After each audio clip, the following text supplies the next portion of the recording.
Chit-chat tayo. Gusto ko ito parang i-share sa lahat yung mga natutunan ko para ma-aware din yung mga Pilipino na ganito pala, ganyan.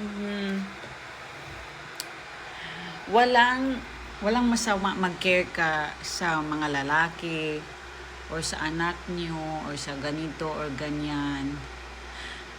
Kasi dito ako saan ako nagtatrabaho ngayon, matanda na yung inaalagaan ko. Kahit ang edad ng anak niya 60 years old na lalaki, sobra pa rin siya mag-alaga. Of course, normal. Sabi ko, Mama, yung anak mo, 60 na yan. Kaya na niya sa sarili niya. Bakit tayo mga babae, sobra tayong dedicated sa mga, hindi naman lahat, of course, normal yung dedicated, lahat-lahat, mag-asikaso, maganito, maganyan, gawin ang lahat. Pero wag po ninyong pabayaan yung sarili nyo. Ang dami kong kakilala, halos lusyang sila lahat. Yung lalaki ang gumaganda. Mas bagay sa kanila yung single. Yung single pa, nakakapag-alaga pa sila sa sarili niya. Pero pag nag-asawa na, parang lusyang ang iwan ko. Nakakalimutan ng lahat. Pag nag-asawa kayo o nag-boyfriend, nag-partner, huwag niyo pabayaan yung sarili niyo kasi iwan din kayo.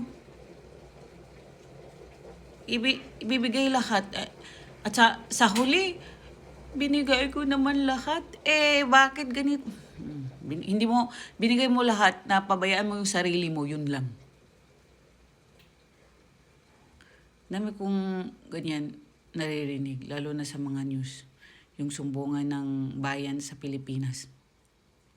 Binigay ko naman lahat, ganito, ganyan. Ano bang kulang? Yung kulang sa love mo sa sarili mo.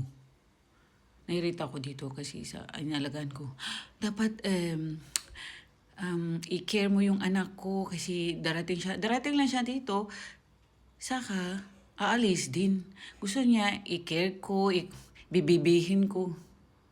Hindi na yan kasama sa trabaho ko.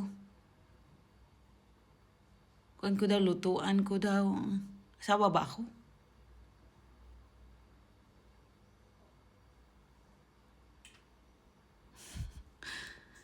Hindi ko na lang sinagot ko, pero sabi ko, kaya na niya yan.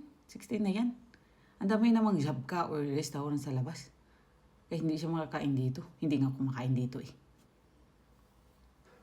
In short, huwag niyo ubos biyaya sa mga lalaki ha. Kasi yung mga lalaki, pag pumangit kayo, pag nulosyang kayo, iwanan din kayo, sabihin kayo, tumaba kayo. Yung mga lalaki, ang high ng standard, laki namang tiyan, mga butite. Yan ang nanotice ko dito sa Europe ha. Lahat ng mga puti, sobra nilang high standard. Gusto ko skinny, gusto ko, pero tignan mga butite.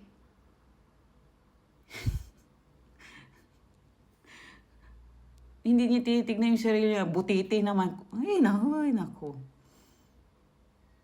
Yun lang.